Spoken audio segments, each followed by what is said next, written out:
From the W. Page Pitt School of Journalism and Mass Communications, your home for the latest Marshall University news and sports, you're watching MU Report.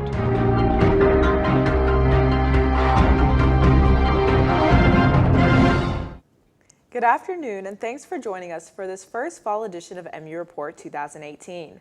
I'm Denai Belai. And I'm Olivia Zarilla. We are a student-produced newscast of the W. Page Pitt School of Journalism and Mass Communications at Marshall University.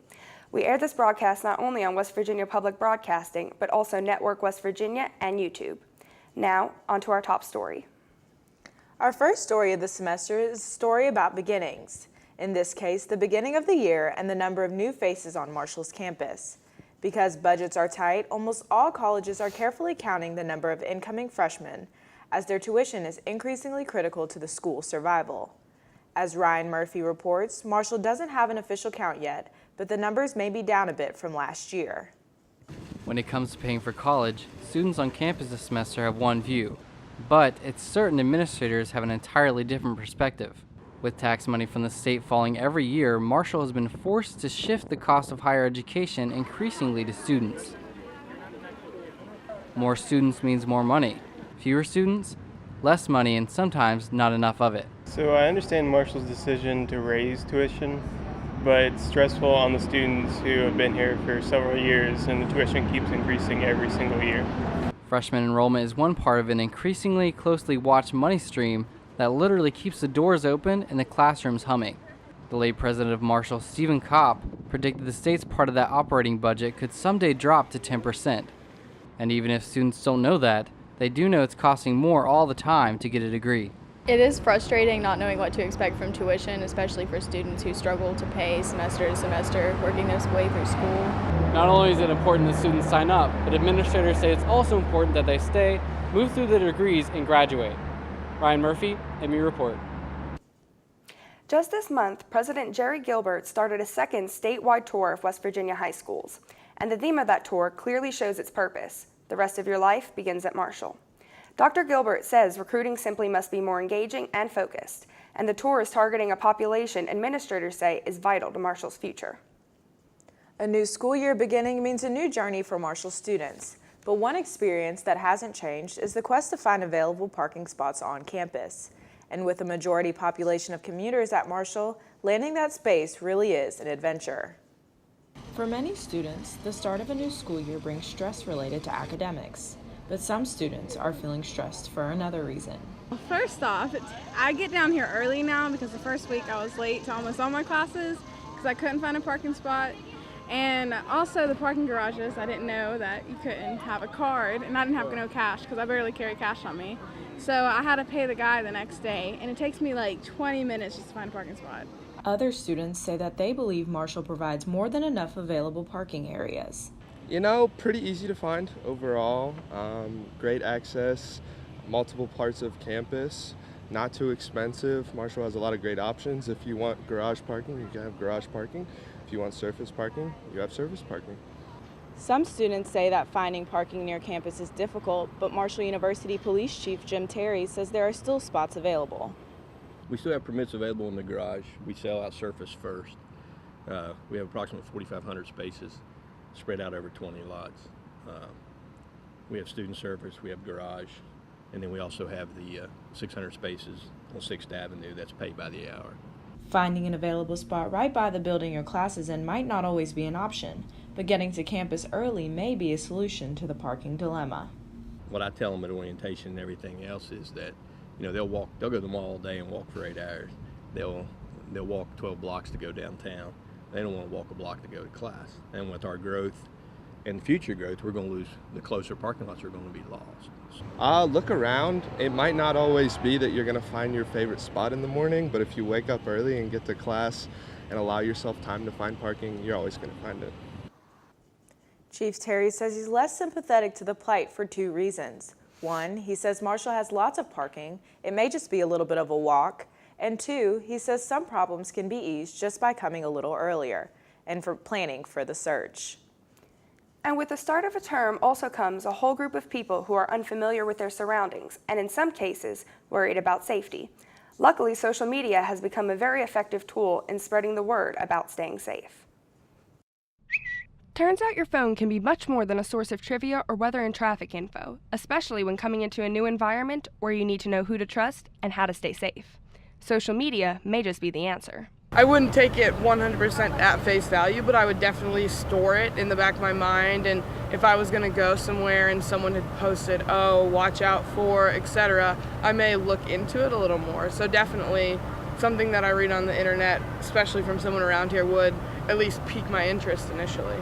While most students receive warnings of ways to protect themselves long before leaving for college, such as carrying their keys in their hand or not listening to music through earbuds when walking alone, knowing specifically where not to go beforehand might be the most valuable information to have, and yet there's no efficient way of sharing it. I would say most of it was word of mouth and not so much like a PSA on the internet. It was just either friends that had been to college or my family like, oh, you should be cautious of this. And it was always very general. But scroll through your feed the first weeks of school and generalities are often replaced with posts from users willing to offer up tips for staying safe locally, a ride for someone who's afraid to walk alone, or even personal contact information in case you do find yourself in need of help.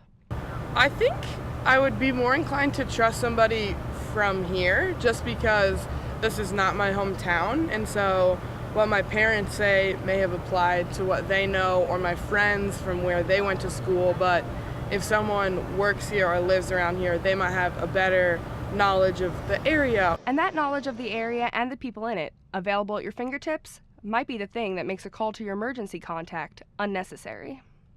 The famous blue help phones are still everywhere this semester, but in order for a phone to be useful, someone would have to make it to one before they were in trouble.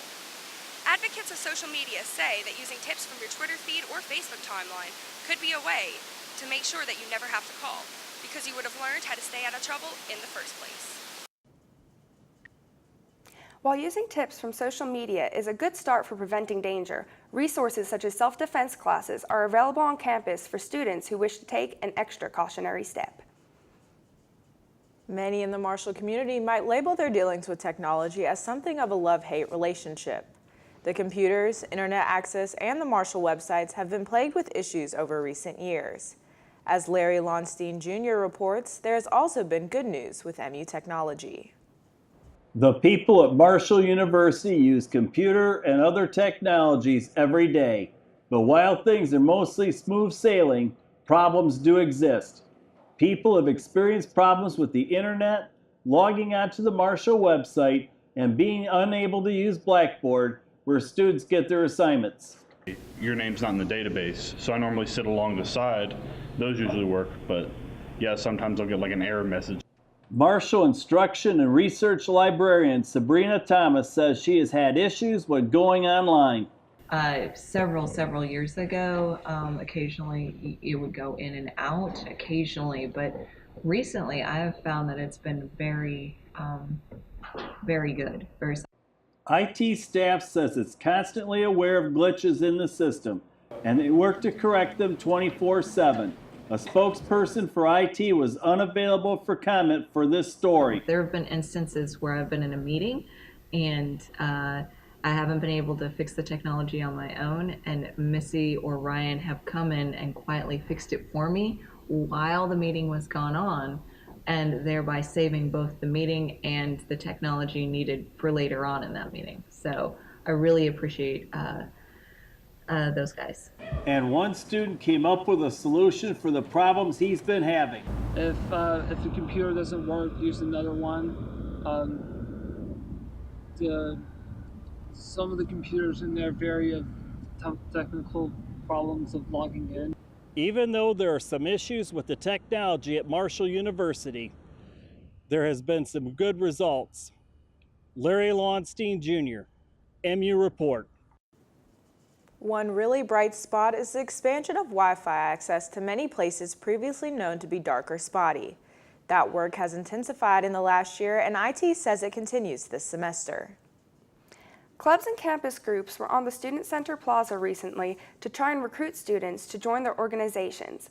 That is yet another start of the term semester ritual, as Adam Stephen reports. For many students, campus groups provide more than just something to do. I naturally became a leader here. I naturally grew. And the more that I grew, the more I got involved, I got free opportunities. Over a dozen campus clubs and organizations were on the Student Center Plaza for an activity fair to recruit students to join their ranks. The fair included fraternities and sororities, campus religious groups, the National Society of Leadership and Success, the American Red Cross, Big Brothers, Big Sisters of the Tri-State, and many others. Our sorority, we're here to give the community service. We're here to help students be more scholarly, just provide service and provide sisterhood. Many of the groups on campus say that getting involved doesn't just improve grades, it gives students opportunities to better themselves as well. It makes your quality here on campus a lot more special and a lot more deep. It makes you want to get out and talk to people and be more involved. If it happens naturally, you'll have fun doing it. You don't see it as hard work, but it is hard work at the end of the day. These campus groups not only give students an opportunity to be well-rounded, they can also lead to a better sense of community on campus. Adam Stevens, MU Report. The organization fair was sponsored by the Lead Center, and you can find more information on the many clubs Marshall has to offer by contacting them at lead@marshall.edu. The Huntington Music and Arts Festival was celebrated last Labor Day weekend. Gloomy weather threatened the celebration earlier in the day. However, as Sean Lashley reports, festival attendees say it was a success. The Ritter Park Amphitheater hosted the 9th Annual Huntington Music and Arts Festival Saturday, September 1st, with activities for all ages. From noon to 10 p.m., festival goers were treated to 25 regional music acts such as Roswell Kid and Ona. Local artists sold paintings, jewelry, and crafts in the HMAF Bazaar just outside festival gates. My son's in a band here, so he plays, this is like his third year playing here, so we've been here 3 years, I guess, as spectators, and I've been here 2 years as a vendor. Refreshments were provided by various local food trucks such as Southside Sliders, Backyard Pizza, and more. A good festival, good music, good group of people, and I couldn't wait to get back this year to be a part of it. The festival was troubled by scattered showers earlier in the day. However, sources say the rain couldn't dampen the spirits of patrons. Yeah, the weather's not too great today. It wasn't very good last year either, but we're undercover, so that's pretty good. It's not necessarily damper. The weather is the weather. You have to come out, expect, to do whatever, good weather, bad weather, you just have to kind of take everything into consideration. But the crowd is still here, we still got the remainder of the day to, have a good show, and hey, it's going to be a good show. The festival was initially conceived of by Marshall University graduate Ian Thornton in 2009 to provide an all-ages venue for local and regional music acts. Despite rain in the afternoon, the sun eventually made an appearance, and festivities lasted well into the evening. Sean Lashley, MU Report. Next year will mark the 10th anniversary of the Huntington Music and Arts Festival. That's all the time we have for this edition of MU Report. Our newscast is completely generated by students in the W. Page Pitts School of Journalism and Mass Communications.